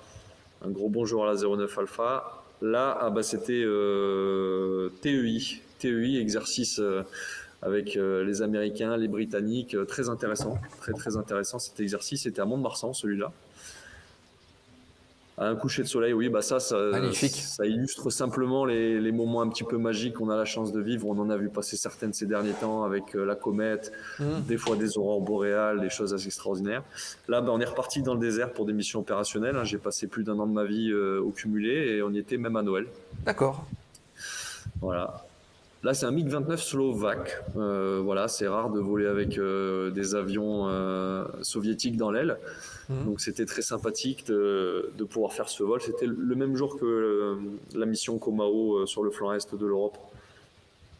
Ah, c'est pareil, ça remonte, hein, c'est des photos qui... Ça remonte. Ça Voilà, remonte, mais ça remonte. c'est un peu, comment dire, c'est un petit diaporama de carrière tout ça. Oui, bah, il y a eu beaucoup d'autres choses, hein. C'est vrai que c'est un métier très riche. On a la chance de rencontrer des personnes extraordinaires, de vivre des moments uniques, souvent très intenses, souvent loin de nos familles, donc on tisse des liens encore plus rapidement. Avec nos équipes de mécanos, là on n'en a pas trop parlé, mais on a avec nous, en plus des deux Ouais. équipages pour les avions, on a nos mécanos qui sont avec nous, avec qui on part en mission à l'étranger très régulièrement et avec qui on tisse des liens forts. Donc, donc oui, c'est une petite tranche de vie, mais il y en a eu beaucoup d'autres. Là, ce Ouais. sont que certains parmi Oui, certains parmi de nombreux. tant d'autres. Bon, les mécanos, s'ils veulent venir un de ces jours discuter, parler justement de leur quotidien aussi, on les accueillera avec grand plaisir, hein. Au contraire, hein. Ils peuvent nous faire un petit La coucou sans proposition, aucun problème, hein. La proposition est transmise et je pense qu'ils seront nombreux à être intéressés Ah ben, c'est parfait, de c'est faire parfait. découvrir leur métier aux jeunes. Bah, on est un peu là pour ça aussi, hein. C'est vrai. Alors, il y a une question qui est intéressante de Lord Gibus qui va parler un peu pécunier, on va dire. Est-ce que tu as la réponse ou pas? Pour 1 heure de vol, combien d'heures d'entretien mécano et est-ce que ça peut nous donner un ordre de prix de revient d'une heure de Rafale? Et je pense que ça doit être énorme. Alors, c'est très compliqué parce qu'en fonction, les chiffres, on peut un petit peu leur faire dire ce qu'on veut. En fonction de ce qu'on va prendre en compte, ça peut aller du simple au quintuple, cette réponse. C'est coutume de dire, source Wikipédia, hein, j'engage absolument pas l'armée de l'air, que c'est de mémoire entre 10 et 30 000 euros le prix de revient d'une heure de Rafale quand on prend la maintenance, le kérosène, les pièces, la formation. Voilà, c'est quelque chose de cet ordre-là. Après, encore une fois, ça va vraiment dépendre de ce qu'on impacte dans 1 heure de vol. Donc ça n'a pas vraiment de signification de chercher un coût à 1 heure de vol. Ouais. Ouais, c'est pas comme dans le civil, entre guillemets, quoi. Oui, Il y a d'autres vecteurs derrière. On peut pas compter que le pétrole et la vétusté de l'avion, parce que si on veut être pertinent, il faut prendre en compte tout un tas d'éléments. Donc c'est très difficile de répondre à cette question avec précision, ça dépend de ce qu'on veut prendre en compte. Ouais. Autre question de The Canard Coin qui demande est-ce que lorsque vous volez, est-ce que vous volez toujours sur le même appareil? Est-ce que c'est un appareil attitré? Et d'ailleurs, ça fait référence peut-être aux photos où on voit des fois le nom des pilotes et des navigateurs qui sont peints sur la carlingue. Oui, alors ça, c'est vraiment que dans des événements particuliers et ça n'a pas vocation à rester sur les avions. Les avions appartiennent à tout le monde, à l'État. C'est de la peinture qui est lavable, hein, qui reste très peu de temps. Et non, on ne vole jamais sur le même avion. L'avion qui est derrière moi, sur lequel j'ai évolué aujourd'hui, c'est peut-être les copains qui voleront dessus la semaine prochaine. Et moi, j'irai voler avec un autre. Non, les avions sont absolument pas attitrés. Simplement, sur des fois certains exercices ou certaines missions, on est peu nombreux et on arrive à avoir un avion. C'est plus une dédicace temporaire qu'un avion attitré. Non, en aucun cas, on a toujours le même avion. Il y a peut-être que le Rafale Solo Display, mais encore une fois, pour des questions de démo. Qui sont compréhensibles. Ça reste quand même temporaire. Ouais. Parce que le Rafale Solo Display, quand il aura fini ses quelques années de présentation, l'avion continuera à voler avec quelqu'un d'autre. Donc en fait, l'avion qu'on voit, le Rafale Solo Display qu'on voit, est un avion qui change tous les 2 ans, 3 ans? Ça va vraiment dépendre de la gestion de la flotte. Ça peut être de 3 ans, ça peut être moins, ça peut être plus. Alors, bien évidemment, quand l'avion du Rafale Solo Display est peint, il n'a pas vocation à être changé 3 mois plus tard, hein, ça serait pas optimum. Mais en fonction du vieillissement de la cellule et des besoins, ça peut être 2 ans, 3 ans, 4 ans, tout est possible. D'accord, ok. Allez, dernière petite question de Yannou qui demande, alors là on va rentrer dans le petit volet anecdote, hein. Est-ce que tu as déjà rencontré des grosses difficultés en opération? Est-ce qu'il y a des petites anecdotes comme ça qu'on peut découvrir sur des petites choses qui te seraient arrivées dans ton quotidien?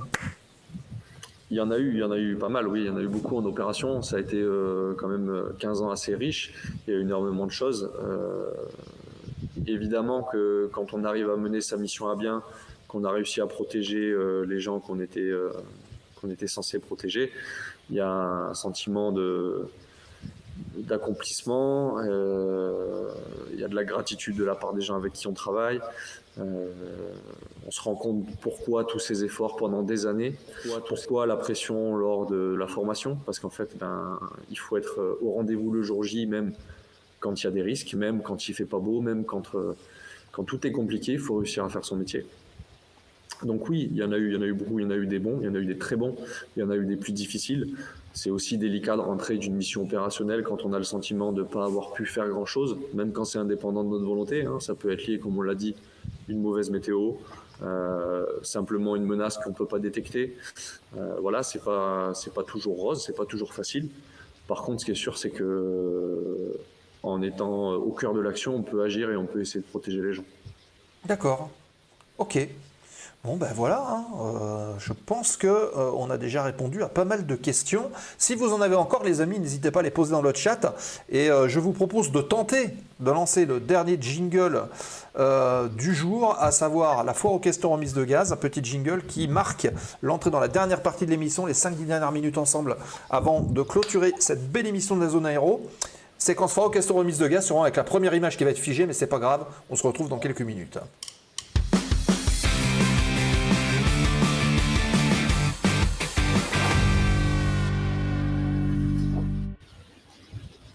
Voilà, donc il ne s'est pas déclenché, mais on a entendu juste le petit clic-clic au début. Ça se déclenchera la semaine prochaine. Yannou qui te remercie, qui dit merci beaucoup pour les réponses, j'ai beaucoup appris. Donc ça c'est super. C'est super, c'est l'objectif de l'émission. Ah oui. Hop, j'enregistre les différentes questions qui arrivent. N'hésitez pas à les poser dans le chat et puis on les aborde là dans quelques instants. On retrouve, Johan, dans quelques minutes, le temps pour moi de vous parler très rapidement pour clore cette émission et d'aborder les dernières questions du programme de la zone aéro à venir. Merci Jonik18 qui vient d'arriver sur la zone aéro, ça fait plaisir. Je vous bascule, comme ça vous voyez en même temps le programme. Et puis, alors attendez, hop, je fais ça, je mets Johan aussi à côté, comme ça on le verra en même temps, hop, et puis là on affiche le programme. Voilà, c'est la semaine prochaine, on en parlait tout à l'heure, mercredi 23 à 20h30. Nous retrouverons le double champion du monde, on l'avait eu avec Popov à l'époque, ils étaient venus ici au bar de la zone aéro pour parler de l'équipe de voltige de l'armée de l'air et de l'espace. Et voilà, c'est un deuxième titre que la France a récupéré avec une équipe qui a marqué les esprits, on peut le dire. Et donc on en parlera la semaine prochaine à 20h30 avec Flo qui sera avec nous en direct. Et on salue les 22 personnes qui arrivent avec Zank. Il faisait du 737 Max en simu. Bienvenue les amis. Vous arrivez un petit peu en fin d'émission, on est en train de parler du programme et on était avec le capitaine Johan. Pas de souci, si vous êtes sub les amis, si vous étiez abonnés, vous pouvez revoir cette émission et vous pourrez la revoir aussi sur YouTube en replay dans 15 jours. Voilà. Merci Zank en tout cas, merci beaucoup pour le raid, ça fait plaisir. Donc la semaine prochaine, mercredi 20h30, Florent Audon parlera de voltige, on parlera de carrière. Il faut savoir que Flo était pas un pilote de chasse, c'est un pilote de transport. Donc on en parlera avec lui. Alors, on continue, on terminera ce mois le mercredi 30 octobre à 20h30, ça sera intéressant. On va revenir sur un sujet dont on avait commencé de parler il y a quelques temps, c'était début de saison. On parlera d'intelligence artificielle aérienne avec deux spécialistes qui sont donc Mathieu Bayou d'Ailicia, qu'on n'a pas trop vu d'ailleurs ce soir, je ne sais pas si elle est sur le chat ou pas, et puis également Adrien Grèce qui est chercheur en intelligence artificielle et principalement dans le langage homme-machine. Et on se posera cette question, quel avenir pour l'intelligence artificielle dans l'aviation? Est-ce que cette fameuse IA dont on parle, quelles sont les perspectives, que ce soit au niveau du pilotage, mais aussi d'un peu plus large dans l'aérien? Donc, ça sera intéressant d'aborder tout ça et puis de poser vos questions à des spécialistes. Et je pense que les débats seront assez passionnés puisque l'IA est vraiment au cœur de tous les débats en ce moment. J'en profite aussi pour vous dire que la première émission de novembre 2024, ce sera aussi avec nos amis de Push to Talk. Je pense à Stéphane, je pense à Pierre, je pense à Jules aussi, qui réalise l'émission, qui sera dédiée à l'instruction en aviation, comment est-ce que ça se passe. Et nous aurons le plaisir d'accueillir 2 stagiaires instructeurs, donc des pilotes qui sont en formation pour devenir instructeurs. Il y aura des témoignages, ça devrait être assez sympathique tout ça. Voilà donc pour le programme à venir des prochaines semaines de la zone aéro. Restez connectés sur les réseaux sociaux. Si Julo, tu peux mettre les liens des réseaux sociaux dans le chat. Comme ça, vous avez les liens, vous avez les publications et vous savez les sujets et les dates puisque ça varie entre les mercredis et les vendredis. Voilà, vous avez toutes les infos. Merci beaucoup pour votre partage ainsi que votre engagement pour la protection de notre beau pays, nous dit Johnny18. C'est un beau message. Avec plaisir. Voilà. C'est une vocation. Donc je rappelle, pour celles et ceux qui n'ont pas vu le live, vous pourrez, si vous êtes sub, vous pouvez prendre un petit sub, c'est en dessous, là, dans la touche abonnement. Ça déclenche en plus sa manchère qui est derrière. Ça vous permet de revoir immédiatement le replay pendant les 15 premiers jours. Et après, au bout de 15 jours, les émissions sont transférées sur YouTube et c'est public. Donc n'hésitez pas à aller voir les replays de la zone aéro. Les quelques dernières questions, on en prend les 3 dernières avec John qui est avec nous. Quand tu n'es pas en vol, qu'est-ce que tu fais de ton quotidien ? C'est une bonne question. Et d'ailleurs, ça va tordre le cou à pas mal d'idées reçues. Quand on fait un vol de 2 heures, il faut imaginer que c'est plutôt une période de travail de 12 heures qu'il y a autour. Pourquoi ? Parce qu'on s'entraîne à des missions complexes, qui a généralement une phase de préparation qui va durer entre 2h30 et 4 heures en fonction de la complexité. Ensuite, il y a une phase de briefing avant la réalisation de la mission.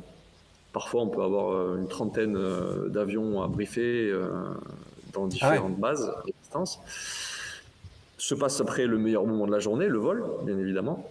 Ensuite, une fois posé, le vol qui peut durer entre 1 heure à 4-5 heures, des vols d'entraînement relativement classiques, généralement c'est 2-3 heures max. Et après on va débriefer, parce que pour vraiment progresser, il va falloir regarder si on a vraiment appliqué ce qu'on avait prévu de faire, ce sur quoi on avait réfléchi pendant des heures pour choisir la meilleure option tactique. Donc en fait, 2-3 heures de vol, c'est entre 12 et 15 heures de travail. Du coup, les journées sont longues. Voilà, il n'y a vraiment pas que le vol, il y a les à côté. Il y a aussi la formation des plus jeunes, ça passe par de l'instruction parfois théorique.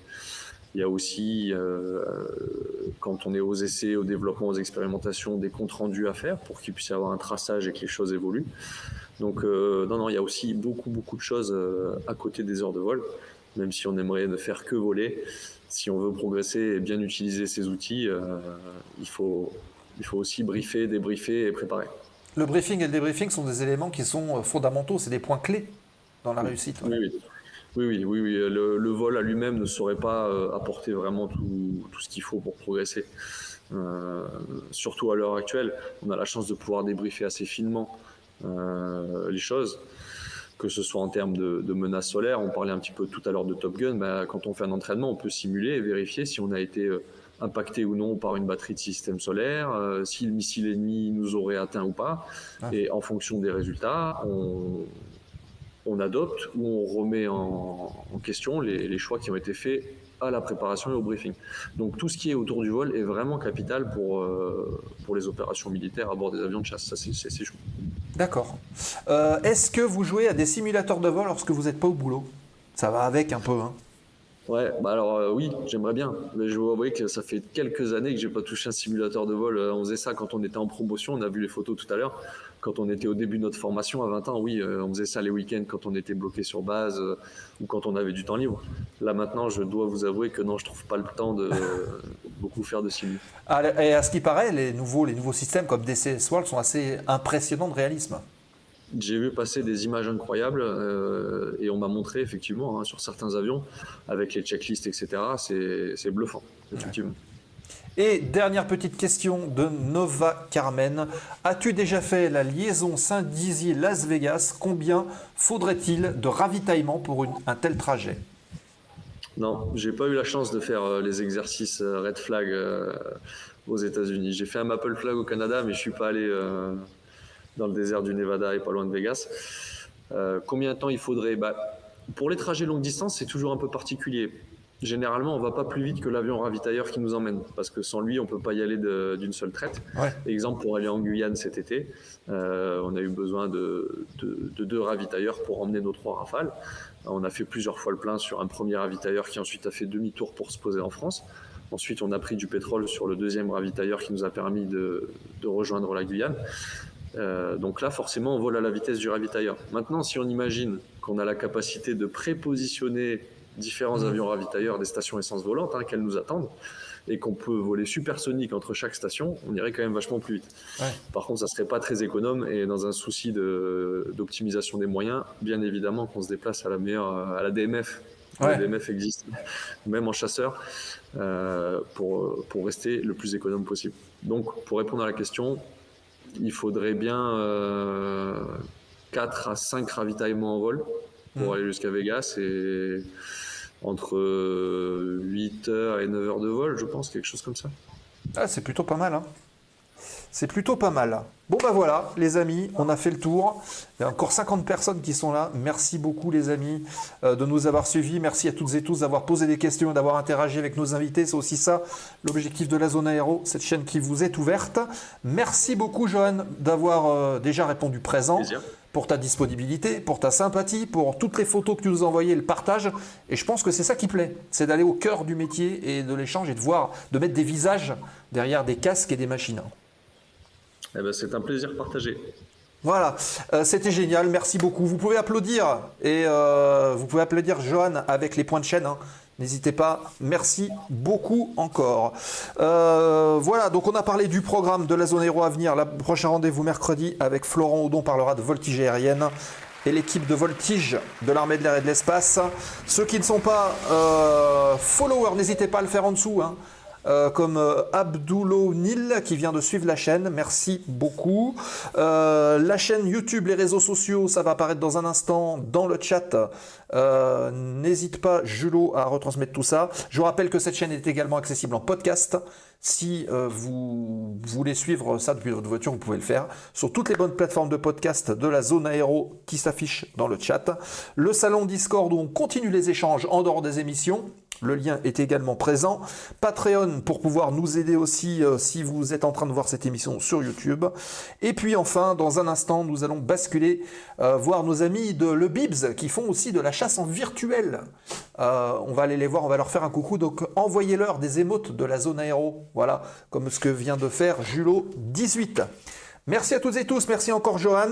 On reste en ligne tous les deux, comme ça on fait un petit débrief juste après l'émission. Portez-vous bien, fly safe pour ceux qui volent. Rendez-vous dans la Zone Aéro mercredi et passez toutes et tous un bon week-end.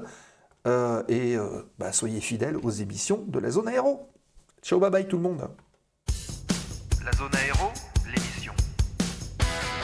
Ladies and gentlemen, this is your captain speaking.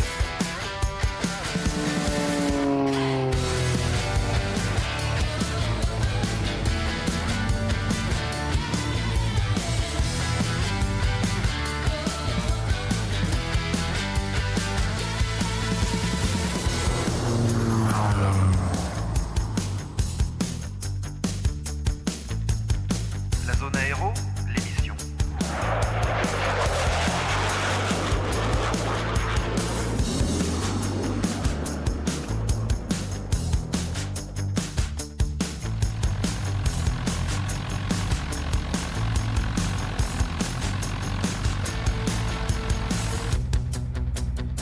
La Zone Aéro, l'émission.